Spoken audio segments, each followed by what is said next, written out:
বলে ধরি মাছ না ছুঁই পানি। রামকৃষ্ণ মিশনকে কিছু বলছি না, কিন্তু রামকৃষ্ণ মিশনের গ্রুপ টুপ ইত্যাদি বলে টেড়ে গাল দিয়ে গেলাম। এইটা হচ্ছে অনির্বাণদের কথার সারবত্তাহীনতা।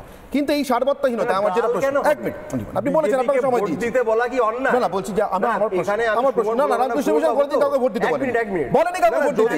এটা আপনার কাছে অন্যায় না হতে পারে, আপনার কাছে দারুণ হতে পারে, কিন্তু না না ওটা এটা যদি রামকৃষ্ণ বলে আরে অনির্বাণ বাবু, আরে অনির্বাণ বাবু, আমি এইটুকু জানি অনির্বাণ বাবু রামকৃষ্ণ মিশন মেনে নিচ্ছেন তো বিজেপিকে ভোট দেওয়ার আবেদন করে অন্যায় না? একদম না, কোন রাজনৈতিক দলকে ভোট দেওয়ার আবেদন অন্যায় রামকৃষ্ণ মিশনের জন্য।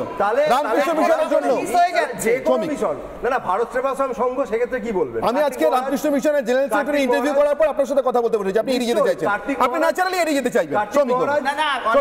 একটা শব্দ, মূল শব্দ এড়িয়ে যাচ্ছে, যে শব্দটা উনি পরিষ্কার বলেছেন যারা দীক্ষা টিক্ষা দেয় তারা নাকি এই কথাগুলো বলছে। আমি পরিষ্কার স্বামীজির স্বয়ং কথা, রামকৃষ্ণ মিশনের দীক্ষাগুরু তারা হচ্ছেন স্বয়ং শ্রীরামকৃষ্ণের সচল বিগ্রহ। তাদের অর্থাৎ প্রেসিডেন্ট বা ভাইস প্রেসিডেন্ট মহারাজ, তাদেরকে নিয়ে আজকে কোন রামকৃষ্ণ মিশনকে নিয়ে কথা হচ্ছে? যেই রামকৃষ্ণ মিশন সম্পর্কে স্বয়ং পোপ ফ্রান্সিস সম্মান জ্ঞাপন করেন, স্বয়ং দালাই লামা রামকৃষ্ণ মিশনের প্রয়াত প্রেসিডেন্ট মহারাজ শরণানন্দজির শরীর গেছে, স্বয়ং দালাই লামা সম্মান জ্ঞাপন করেছে। আরেকটা কথা, এখন এতটা বেশি রামকৃষ্ণ মিশন বিরোধী, রামকৃষ্ণ মিশনের প্রাক্তন এক প্রেসিডেন্ট মহারাজ স্বামী আত্মস্থানন্দজি, তার শরীর যখন গেল এই মুখ্যমন্ত্রী তখন গার্ড অফ অনার দিল, আর মানে প্রাক্তন সদ্য প্রাক্তন প্রেসিডেন্ট মহারাজ তার যখন শরীর চলে গেল এই মুখ্যমন্ত্রী এতটা হিন্দু বিদ্বেষী, এখন ইনার শ্রদ্ধা জ্ঞাপন করতে যাওয়ার সময় পেলেন না। আমি মমতা বন্দ্যোপাধ্যায়কে মনে করিয়ে দিতে চাই, রামকৃষ্ণ মিশন ভারত সেবাশ্রম হচ্ছে সেই সংঘ যখন আপনি করোনার সময় লাল ইট দিয়ে সাদা দাগ কাটছিলেন, এই সংগঠনগুলো রাস্তায় নেমে মানুষের পাশে ছিল। এই সংগঠন এটা বিশ্বের কোথায় না ভারতে, আপনারা যেমন বিজেপি বিরোধী তেমন হিন্দু বিরোধী, সংগঠন বিরোধী। বিজেপি হচ্ছে, আমরা কোথায় ছিলাম সবাই জানে, মমতা ব্যানার্জি কোথায় ছিল সেটাও সবাই জানে, হাইড্রোক্সিন ক্লোরোকুইন সবাই জানে। বড় বড় কথা বলে কোনো লাভ নেই। নির্মলাবাবু, রামকৃষ্ণ মিশনে কারা দীক্ষা দেন, ওই দীক্ষা টিক্ষা যারা দেন মমতা বন্দ্যোপাধ্যায় হয় জানেন না তো, বা জেনে শুনে ইচ্ছে করে, মানে উনি মিসলিডেড হচ্ছেন আমি এখনো বিশ্বাস করতে পারছি না, উনি মিসলিড করবার জন্য বলছেন। রামকৃষ্ণ মিশনে দীক্ষা দেন অধ্যক্ষ মানে সভাপতি এবং সহসভাপতিরা, সহ সংঘাধ্যক্ষরা। এখন এটা কেউ হোয়াটসঅ্যাপ গ্রুপ চালান না, একেবারেই লেখেন, এতে চাঁদের পাহাড় সোনার পাথর বাটির মতন। একদমই।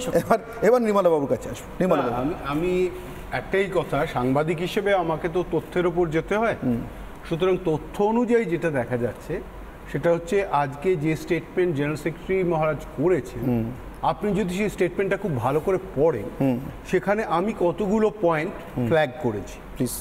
থ্রেট মানে এই বিপদ যেন কেটে যায়, ব্যাস উনি বলেছেন। হার্ড টাইমস, ঠিক, কঠিন প্রপাগান্ডা, চয়েস অ্যান্ড টেস্ট। সব থেকে বড় কথা বললেন যে মমতা বন্দ্যোপাধ্যায় তার অ্যাডমিনিস্ট্রেটিভ ক্যাপাসিটিতে আমাদেরকে বহুবার হেল্প করেছেন। ঠিক, সেই মমতা বন্দ্যোপাধ্যায় আজকে যেটা বললেন সেটা আমরা মনে করছি নরনারায়ণের ওপর আঘাত। ঠিক, একদম। যদি এটা হয়ে থাকে, আমি একদম ওনার স্টেটমেন্ট ধরে বলছি, আমি নিজে মন গড়া কোনো কথা বলছি না। পাশাপাশি যেটা বললেন, she must have been misinformed by someone, ঠিক, and she was given a wrong feedback. এই যে কথাগুলো, এই কথাগুলোর প্রত্যেকটা কোথাও পলিটিক্যাল কোনো ওভারটোন নেই, কিন্তু এর মধ্যে যে আন্ডারলাইন টোনটা রয়েছে সেটা হচ্ছে মমতা বন্দ্যোপাধ্যায়ের কাছে একটা ইনফরমেশন গেছে, সেই ইনফরমেশনটা কারেক্ট নয় সেটা উনি বলার চেষ্টা করছেন। দ্বিতীয় কথা যেটা গেছে, ফিডব্যাকটা রং ফিডব্যাক গেছে, মানে ভুল একটা তথ্য গেছে, কিন্তু গেছে, এ ব্যাপারে কোনো সন্দেহ নেই, এটা উনি কিন্তু স্বীকার করে নিলেন।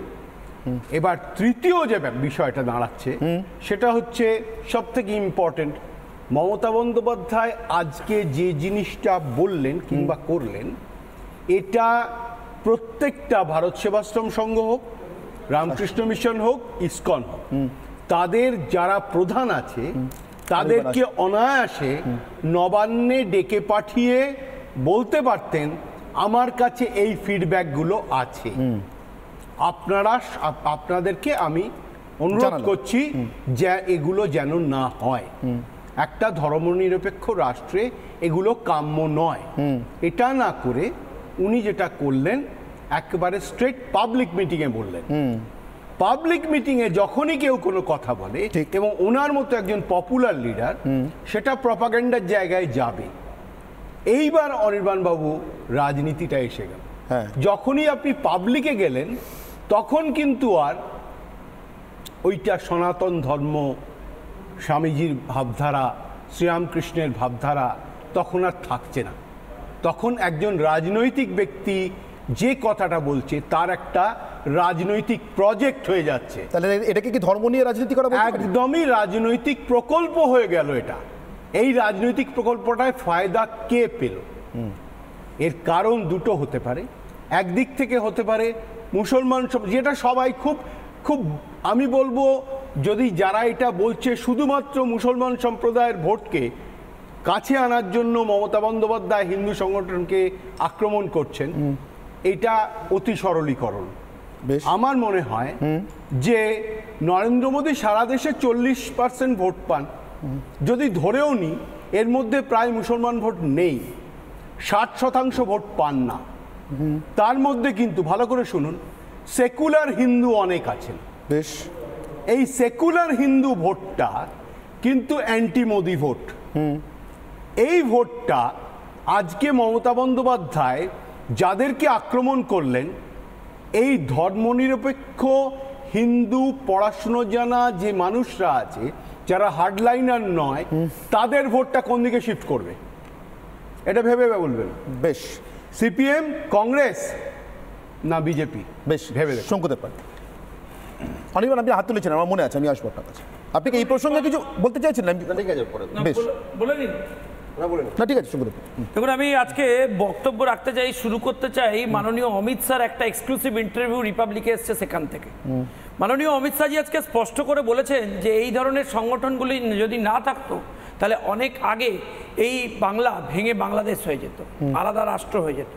আমরা বিগত কয়েক মাস, বিগত 2-1 বছর ধরে কন্টিনিউয়াসলি দেখছি এই রাজ্য সরকার তার একটা সেপারেট আইডেন্টিটি জেনারেট করবার চেষ্টা করছে, এবং সেই আইডেন্টিটি সরাসরি রাষ্ট্র থেকে আলাদা হয়ে বিচ্ছিন্ন একটা অবস্থান নেওয়ার চেষ্টা।